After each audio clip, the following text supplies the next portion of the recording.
এই ভিডিওতে আলোচনা করব কবিগুরু রবীন্দ্রনাথ ঠাকুরের রূপনারায়ণের কূলে কবিতাটি নিয়ে। এই কবিতাটি কবির শেষ লেখা কাব্যগ্রন্থের অন্তর্গত। শেষ লেখা কাব্যগ্রন্থে মোট 15টি কবিতা আছে। এই 15টি কবিতা কোনোটি নাম দেওয়া নেই, প্রত্যেকটি এক একটা সংখ্যা দ্বারা চিহ্নিত। আমাদের পাঠ্য রূপনারায়ণের কূলে কবিতাটি এই কাব্যগ্রন্থের 11 সংখ্যক কবিতা। এই কবিতাটি কবি লেখেন 1941 খ্রিস্টাব্দের 13ই মে রাত্রি 3:15। এই কবিতাটি জয়শ্রী পত্রিকায় প্রকাশিত হয়, জয়শ্রী পত্রিকার আষাঢ় সংখ্যায় প্রকাশিত হয়। সেখানে কবিতাটির নাম দেওয়া হয়েছিল কবিতার 11তম পংক্তি কঠিনেরে ভালোবাসিলাম, এই নামে কবিতার নামকরণ করা হয়েছিল।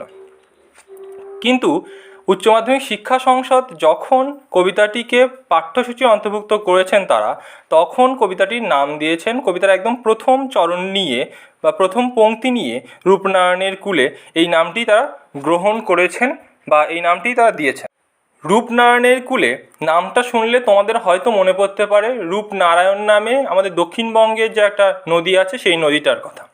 কিন্তু কোনোভাবেই আমরা এই রূপনারায়ণের কূলে বলতে রূপনারায়ণ নদীর তীরে এই কথা বুঝতে চলবে না। কবি রূপনারায়ণের কূলে বলতে কোনোভাবেই রূপনারায়ণ নদীটার কথা বলতে চাননি বা তার তীরের কথা বলতে চাননি। তাহলে এখানে রূপনারায়ণ বলতে কবি কী বুঝিয়েছেন? কবি বুঝিয়েছেন রূপনারায়ণ বলতে এই রূপময় যে বিশ্বজগৎ, বিশ্ব চরাচর, বাস্তব যে পৃথিবী, সেটাকেই কবিতায় কবি রূপনারায়ণের কূলে বলে উল্লেখ করেছেন।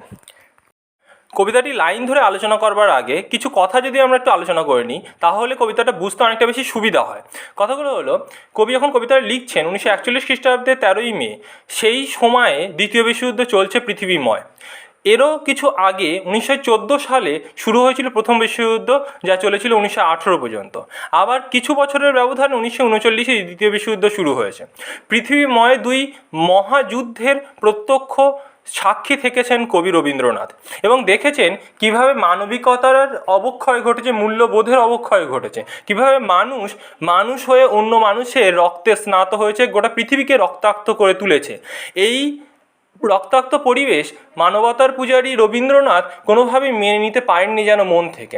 কবিতায় পৃথিবীর এই যে এই যে রক্তাক্ত পরিবেশ, সেটা কবির অন্তরকে কোথাও বেদনাদীর্ণ করেছে, কবির অন্তরকে কোথাও রক্তাক্ত করেছে, অন্তরে কোথাও যেন রক্তক্ষরণ ঘটেছে। এছাড়াও আছে কবির জীবদ্দশাতেই তাঁর প্রিয়জনদের হারানোর যন্ত্রণা। কবিতার জীবদ্দশাতেই তার থেকে বয়সে বড় যারা, তাদের মৃত্যু তো দেখেছেন, এটা স্বাভাবিক, কিন্তু তিনি তার থেকে বয়সে ছোট এরকম অনেক প্রিয় মানুষকে হারিয়েছেন, তার নিজের সন্তানদেরকেই হারিয়েছেন, তিনি তার স্ত্রীকে হারিয়েছেন তার জীবদ্দশাতেই। তাই স্বাভাবিকভাবে সেই সন্তান শোক একটা পিতার হৃদয়ে অনেক বেশি বাজে। তাছাড়াও তার প্রিয় মানুষদের হারানোর যন্ত্রণা কবি কোথাও বেদনাদীর্ণ করেছে, কবিকে কোথাও আঘাতের পর আঘাত এনেছে, কবি কোথাও অন্তঃকরণে যেন রক্তাক্ত হয়ে উঠেছেন। সেই যন্ত্রণার কথা যেমন আমরা কবিতায় পাবো, ঠিক তেমনইভাবে পাবো কবির আত্ম উপলব্ধির কথা। কবির জীবন সায়ান্নে উপনীত হয়ে, জীবনের শেষ বেলাতে উপনীত হয়ে কবির যে নতুনভাবে জীবন দর্শন, সেই নতুন যে জীবন দর্শন, সেটার পরিচয় পাবো। কবির জীবনবোধের পরিচয় পাবো এই কবিতাতে, কবির সত্য উপলব্ধির পরিচয় পাবো এই কবিতাতে। কবি সারাটা জীবন সত্যের পূজারী, তিনি সত্যের পথে থেকেছেন। তার সৃষ্টির মধ্য দিয়ে তিনি সত্য, শিব এবং সুন্দরের আরাধনা করেছেন। তাই এই কবিতাও তার ব্যতিক্রম নয়। এই কবিতাতেও আমরা দেখব যে কবি সত্যের পথে থেকেছেন। কবির অন্য একটা কবিতা তোমরা পড়েছো, রবীন্দ্রনাথ ঠাকুরেরই একটা কবিতা, বোঝাপড়া কবিতা। সেই বোঝাপড়া কবিতাতে কবি সত্য সম্পর্কে এই কথা বলেছিলেন, মন রে আজ কহজে ভালো মন্দ যাহাই আসুক সত্যের এলাও সহজে। অর্থাৎ জীবনে ভালো মন্দ যে ঘটনাই ঘটুক না কেন, আমরা সব সময়ে যেন সত্যের পথে অবিচল থাকি, এই কথা কবি বলেছেন। কবি নিজেও চিরটাকাল সেই সত্যের পথে থেকেছেন। কবির একথা অজানা নয় যে চিরস্থির কবে নীর হায়রে জীবন নদে, বা জন্মিলে মরিতে হবে অমরকে কোথা কবে, এ কথাও কবির অজানা নয়। কবি জানেন যে এই জীবনের চরম পরিণতি বা আমাদের জীবনের গন্তব্যটাই আসলে মৃত্যু। এই জীবনের চরম সত্য হলো মৃত্যু। জীবনটাকে যদি একটা নদীর সঙ্গে তুলনা করা হয়, তাহলে নদীর যেমন একটা উৎস থাকে, একটা মোহনা থাকে, তেমনই এই জীবনের একটা উৎস আছে, একটা মোহনা আছে। এই জীবনের উৎসটা হলো জন্ম এবং এই জীবনের মোহনাটা হলো মৃত্যু। এই মৃত্যুর মধ্য দিয়ে যেন একটা জীবন অসীমে মিলিয়ে যায়। যেমনভাবে নদী মোহনায় পড়ে সাগরে মিলিয়ে যায়, ঠিক তেমনইভাবে জীবন অসীমে মিলিয়ে যায়। এবার এসো কবিতাটা লাইন ধরে আলোচনা করি, বুঝে নিই এর মর্মার্থ। রূপনারায়ণের কুলে জেগে উঠিলাম, জানিলাম এ জগৎ স্বপ্ন নয়। রূপনারায়ণের কুলে বলতে কবি বুঝিয়েছেন রূপময় বাস্তব জগতে, চলমান বাস্তব জগতের কথা তিনি বলেছেন। তার কুলে অর্থাৎ এই বাস্তব জগতের মাঝখানে, এই বাস্তব জগতের তীরভূমিতে তিনি যেন জেগে উঠেছেন, জেগে উঠিলাম। এই জেগে উঠিলাম মানে কবি কি তাহলে এতদিন ঘুমিয়েছিলেন? কোনোভাবেই না। কবি আসলে একটা স্বপ্ন কল্পনার জগতের মধ্যে ছিলেন। কবি রোমান্টিকতার কবি, সেই রোমান্টিকতার মধ্যে ছিলেন। কল্পনার রঙিন পাখা বিস্তার করে কবি সেখানে ভাবনার জগতে থেকেছেন। কিন্তু কবি আজকে যেন নতুনভাবে জীবন বোধে প্রাজ্ঞ হয়ে উঠেছেন, অনেক বেশি অভিজ্ঞ হয়ে উঠেছেন। জীবনের এই শেষ বেলাতে এসে আসলে আমাদের জীবন নদীর যে বিভিন্ন বাঁক, সেই বাঁকে বাঁকে আমরা জীবনকে নানান রকমভাবে উপলব্ধি করি। জীবনের ছোটোবেলাতে আমরা জীবনকে যেভাবে উপলব্ধি করি, জীবন আমাদের কাছে যেমনভাবে ধরা দেয়, একটু বয়স হতে জীবনকে আমরা অন্যরকমভাবে উপলব্ধি করি। আর যে মানুষটা মৃত্যুর মুখোমুখি এসে দাঁড়িয়েছেন, সে মানুষটার জীবন বোধটা হয়তো পাল্টে যায়। প্রতিটি মানুষের ক্ষেত্রেই এই ঘটনা ঘটে, আর রবীন্দ্রনাথের ক্ষেত্রেও ব্যতিক্রম নয়। কবি যেহেতু সত্যদ্রষ্টা কবি, তিনি জীবন সম্পর্কে এক নতুন বোধের জন্ম হয়েছে তার জীবনের এই শেষ বেলাতে এসে, জীবনের গোধূলি বেলাতে এসে তার এক নতুন জীবনবোধ। তাহলে জেগে উঠিলাম বলতে কবি কি বোঝাচ্ছেন? জেগে উঠিলাম বলতে বোঝাচ্ছেন জীবনবোধে প্রাজ্ঞ হয়ে ওঠা। রূপনারায়ণের কুলে জেগে উঠিলাম বলতে কবি স্বপ্নময়, কল্পনাময় কবিতার জগৎ থেকে বাস্তবের অমসৃণ ভূমিতে, বাস্তবের রুক্ষ ভূমিতে অবতরণ করলেন। অবতরণ করে কি জানতে পারলেন তিনি? জানিলাম এ জগৎ স্বপ্ন নয়। অর্থাৎ তিনি এতদিন তাহলে এই জগতের স্বপ্ন বলে জানতেন, তেমনটাই তিনি মনে করতেন। অর্থাৎ স্বপ্ন, কল্পনা, বিলাসের এই জগৎ এমনভাবেই কবির কাছে ধারণা ছিল। কিন্তু জীবনের এই উপান্তে এসে, শেষ প্রান্তে এসে কবি বুঝলেন যে এ জগৎ কোনোভাবেই স্বপ্ন নয়, কোনোভাবেই কল্পনার জগৎ নয়। এটা, এই জগৎ অতিমাত্রায় বাস্তব। আঘাতে সংঘাতে, প্রাপ্তি অপ্রাপ্তিতে, দুঃখ দুর্দশায় এই জগৎ আসলে অতিমাত্রায় বাস্তব। সেখানে কল্পনা, স্বপ্নবিলাসের কোনো জায়গা নেই। এই জগতের ভূমি অনেক বেশি বন্ধুর, এই জীবনের পথ আঁকাবাঁকা বন্ধুর। কবি দেখলেন রক্তের অক্ষরে দেখিলাম আপনার রূপ, অর্থাৎ নিজেকে রক্তের অক্ষরে উপলব্ধি করতে পারলেন, নিজের রূপকে তেমনভাবে চিনতে পারলেন। এ কথা বলার অর্থ কী? কারণ কবি দুই বিশ্বযুদ্ধকে প্রত্যক্ষ করেছেন, পৃথিবীময় রক্তাক্ত পরিবেশকে প্রত্যক্ষ করেছেন। কবি তার নিজের জীবনে অনেক প্রিয়জনকে হারিয়েছেন, আর তার কারণেই কবি বলেছেন যে রক্তের অক্ষরে দেখিলাম আপনার রূপ। এবং তারপরে কি বলছেন তিনি? চিনিলাম আপনারে আঘাতে আঘাতে, বেদনায় বেদনায়। অর্থাৎ তাহলে কি তিনি কবি এতদিন নিজেকে চিনতেন না? চিনতেন, কিন্তু সেটা অন্য রকমভাবে চিনতেন। আজকে তিনি চিনলেন যে এ জীবনের বেদনা সত্য, এ জীবনের আঘাত সত্য, এ জীবনের দুঃখ সত্য। এইগুলোই জীবনকে আসলে সঠিক লক্ষ্যে পৌঁছে দেয়। এই জীবনের চলার পথ কোনোভাবেই ফুল বিস্তীর্ণ রাস্তা নয়। এই জীবনে চলার পথ অনেক বেশি কণ্টকাকীর্ণ। এই জীবনে চলার পথে অনেক বাধা, অনেক প্রতিবন্ধকতা অতিক্রম করে তবে জীবন এগিয়ে চলে। জীবন নদী এভাবেই তার গতিপথে বাঁক বদল করে, অনেক বাধা পেরিয়ে, অনেক বন্ধুর ভূমি পেরিয়ে জীবন তার লক্ষ্যে, তার গন্তব্যে এগিয়ে চলে, মৃত্যুর দিকে এগিয়ে চলে। প্রতিটা মুহূর্ত আমরা কিন্তু এভাবে যদি কখনো ভেবে দেখো যে প্রতিটা মুহূর্ত আমরা সেই মৃত্যুর দিকে, আমাদের জীবনের গন্তব্যের দিকে এগিয়ে চলে যাচ্ছি। একটা মুহূর্ত চলে গেল মানে আমি কিন্তু একটা মুহূর্ত এগিয়ে গেলাম মৃত্যুর দিকে। কবি যে এভাবে নিজেকে আঘাতে আঘাতে, বেদনায় বেদনায় চিনতে পারলেন, এর ফলে কবি জানতে পারলেন যে সত্য সত্য যে কঠিন, কঠিনেরে ভালোবাসিলাম সে কখনো করে না বঞ্চনা। অর্থাৎ সত্য সততই কঠিন, সত্যকে মেনে নেওয়া কঠিন। তা যদি অপ্রিয় সত্য হয়, তা যদি কঠোর সত্যি হয়, তাহলে সেই সত্যি অবশ্যই আমাদের কাছে কঠিন। একটা ছোট্ট উদাহরণ দিয়ে সহজে জিনিসটা আমরা বুঝে নিতে পারি। মনে করো তুমি মাধ্যমিক পরীক্ষা দিয়ে আসবার পরে ভেবেছিলে যে বিশাল একটা নাম্বার পাবে, খুব ভালো একটা রেজাল্ট করবে তুমি, কিন্তু ফল প্রকাশের ফলে তুমি দেখলে যে তোমার সেই আশানুরূপ ফল তোমার হয়নি।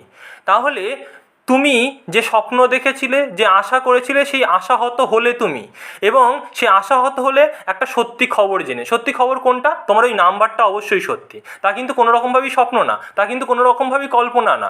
সেই সত্যি খবরটা তোমাকে কিন্তু খুবই কষ্ট দিল, কারণ তুমি মেনে নিতে পারছো না ওই সত্যিটাকে। এটা তোমার কাছে একটা অপ্রিয় সত্যি, এটা তোমার কাছে একটা কঠোর সত্যি।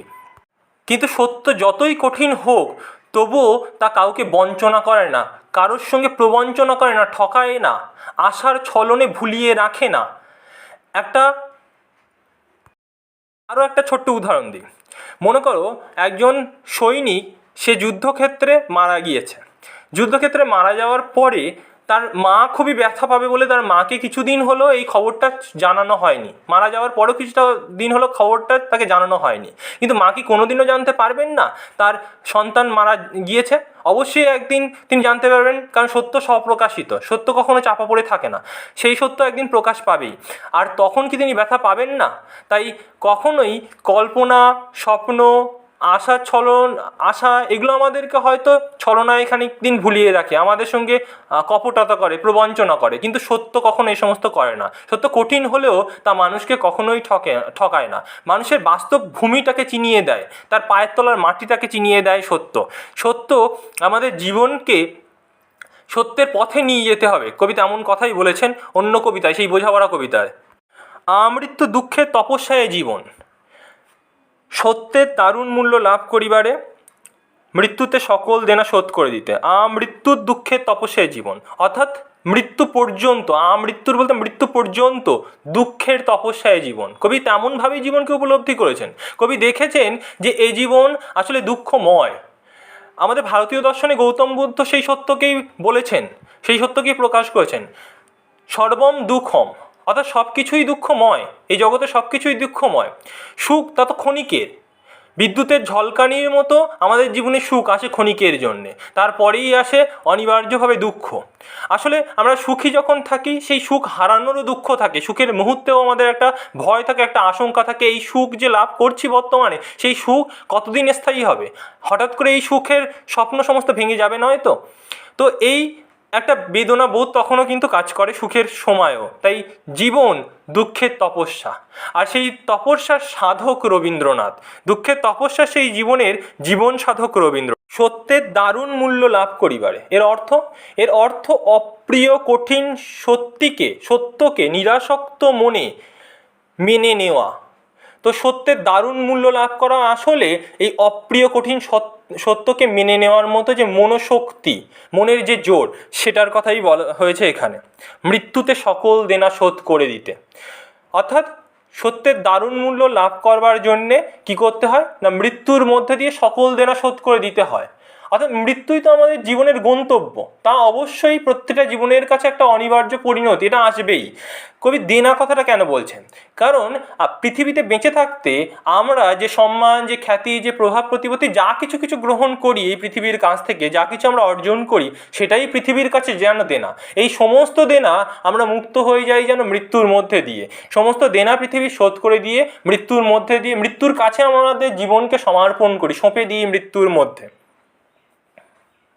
সারাটা জীবন ধরে আমরা দুঃখের তপস্যার মধ্যে দিয়ে সত্যের মূল্য লাভ করি, এবং এই পৃথিবীতে বেঁচে থাকতে থাকতে যত কিছু অর্জন করি, সেই সমস্ত আমাদের পৃথিবীর কাছে দেনা। এই দেনাকে আমরা মৃত্যুর মধ্যে দিয়ে শোধ করে দিয়ে যাই। কবি রবীন্দ্রনাথ এইভাবেই জীবনকে উপলব্ধি করেছেন। তিনি কল্পনা বিলাসের মধ্য থেকে বেরিয়ে এসে, কল্পনার রাজপ্রাসাদ থেকে বেরিয়ে এসে তিনি বাস্তবে রুক্ষ ভূমিতে দাঁড়িয়েছেন। কবি জেনেছেন যে স্বপ্ন কল্পনার মধ্যে সাময়িক হয়তো তৃপ্তি পাওয়া যায়, কিন্তু তা কখনোই চিরস্থায়ী তৃপ্তি দিতে পারে না। আসলে সেই কল্পনা বিলাসের যে ছলনার জাল, মোহের জাল, তা ছিঁড়ে গেলে সত্য উন্মোচিত হয় এবং বাস্তবের ভূমিতে আঁচড়ে ফেলে আমাদেরকে। এবং এই বাস্তব অনেক বেশি রুক্ষ, আমাদেরকে অনেক বেশি বেদনা দেয়, অনেক কঠিন সত্যের মুখোমুখি আমাদেরকে হতে হয়। আমাদের প্রিয়জনের মৃত্যুকে মেনে নিতে হয়, আমাদের অপ্রাপ্তিকে মেনে নিতে হয়, আমাদের জীবনের রোগ ভোগ শোক সব কিছুকেই মেনে নিতে হয়। কবি জীবনের শেষ প্রান্তে এসে এভাবেই জীবনকে উপলব্ধি করেছেন, এভাবেই তার জীবন দর্শন ঘটেছে, এভাবেই তিনি সত্যকে উপলব্ধি করেছেন। রূপনারায়ণের কুলে কবিতাতে কবি এটাই বলতে চেয়েছেন। আশা করি বুঝতে পেরেছো। যদি কোনো প্রশ্ন থাকে তাহলে কমেন্ট বক্সে জানিও। ভিডিওটা ভালো লাগলে লাইক করো, বন্ধুদের সঙ্গে অবশ্যই করে শেয়ার করো।